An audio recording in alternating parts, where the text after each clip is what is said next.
हसन साहब, शाम के हवाले से मिडल ईस्ट की मौजूदा बिगड़ती सूरत हाल में पाकिस्तान के लिए ख़तरात बढ़ रहे हैं। क्या हुकूमत को इन ख़तरात का इल्म है? क्या वो इन संगीन सूरत हाल से निपटने के लिए तैयार भी हैं?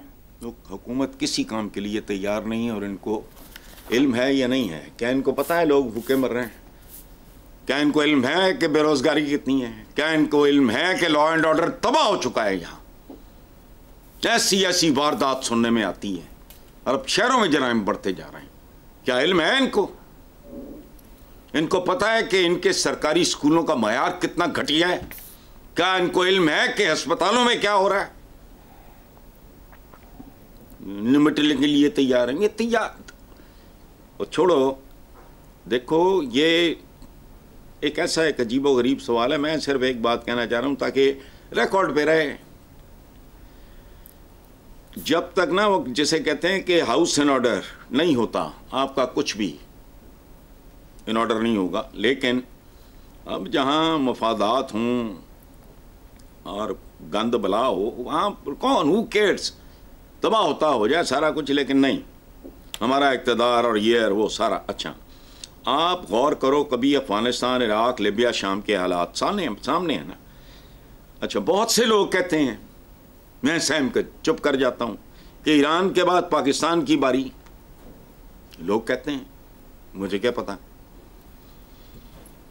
हमारे मिसाइल्स वगैरह के बारे में गौर से सुने जो कुछ हो रहा है, और फिर पिछली 30-40 साल तारीख पे गौर करें।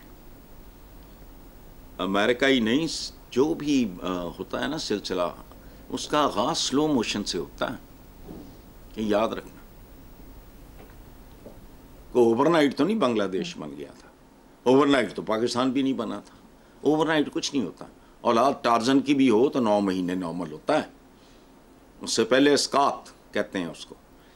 इसी तरह अब ये जो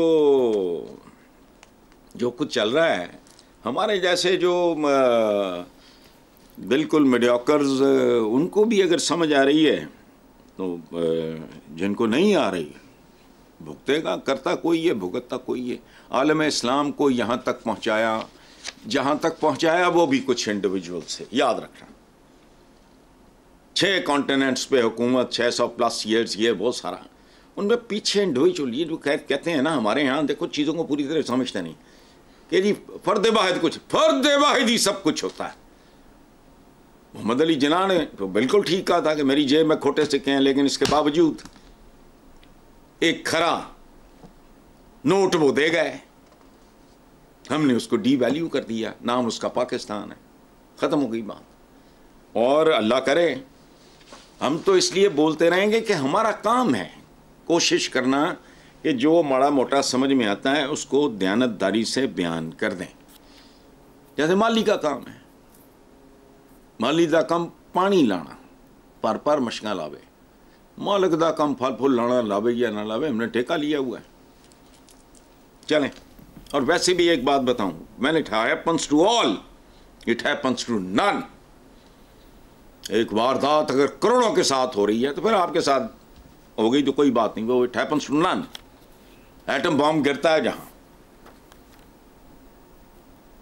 हैपन्स टू ऑल। इसका मतलब क्या है? It has happened to nobody. खत्म। गवर्नर पंजाब सलीम हैदर का कहना है कि जरदारी की सरपरस्ती के बगैर कोई मुज़ाकराती अमल कामयाब नहीं हो सकता।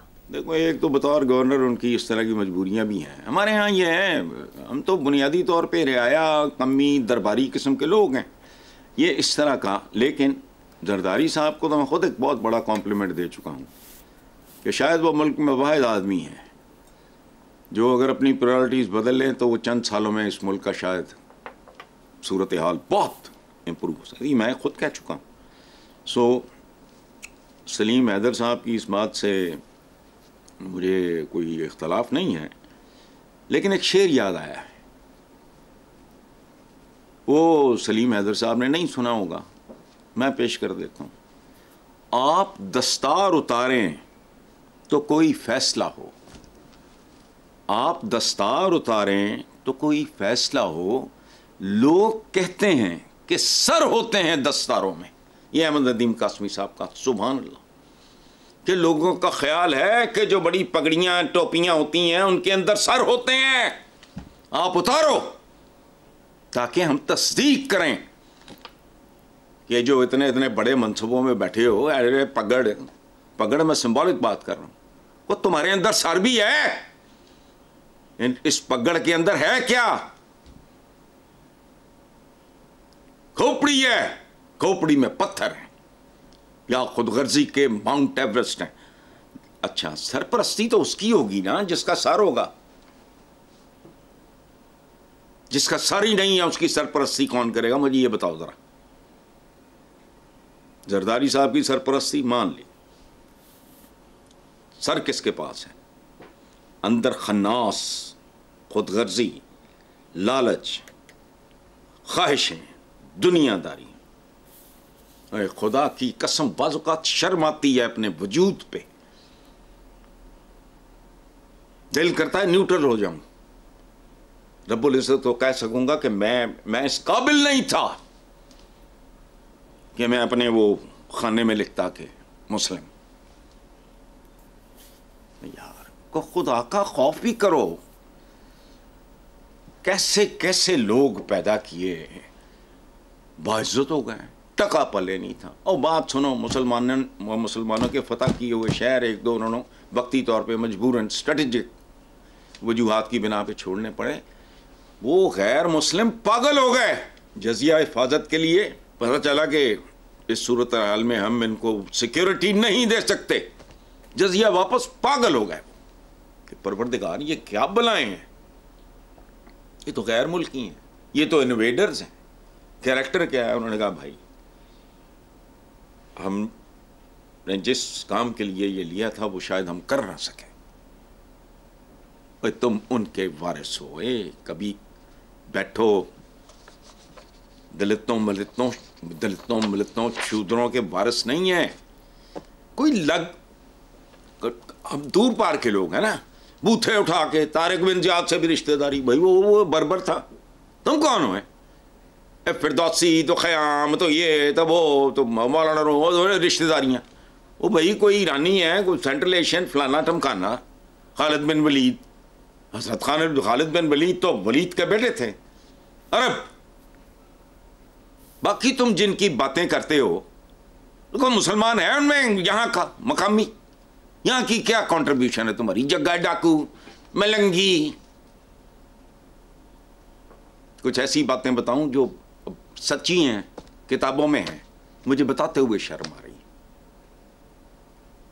है। छोड़ो, आगे चलो जी। नेक्स्ट खबर। चीफ मिनिस्टर पंजाब मरीम नवाज का कहना है कि चीनी निज़ाम मुतासिर कुन, स्कूल्स, अस्पतालों और सड़कों पर कागज तक नहीं देखा। सुभान अल्लाह, बड़ी खबर सुनाई है भाई मरीम नवाज ने। अच्छा, मेरा तो ख्याल था इस्लामी निज़ाम बड़ा मुतासिर कुन होता है, लेकिन हमारी शहजादी जो है वो वहाँ से मुतासर होके आई है। ग्वांच, हमारे बाद आज़ाद होने वाले, हमसे आबादी में पता नहीं कितने गुना ज़्यादा।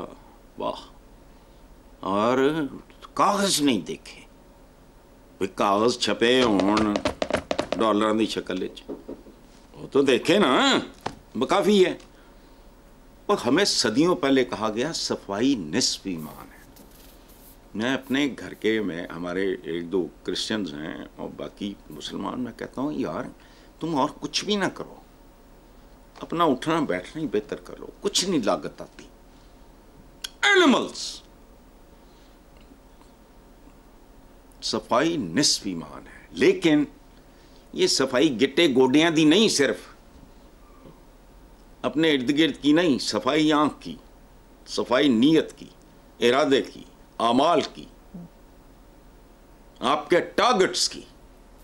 चीन और दूसरे जो वेस्ट के ममालिक, अच्छा चीन तो अंदाज़ा ही नहीं है मरियम को, ऐसे मुल्क भी हैं जहां अंधों को स्टेट की तरफ से ट्रेंड कुत्ते मिलते हैं। ये है कोट करने वाली बात। कैसे जीब्रा क्रॉसिंग उसने जाना है, बत्ती लाल हो गई, कुत्ता रुक गया, मालिक रुक गया। ओए, ये मैं किन की बात कर रहा हूं?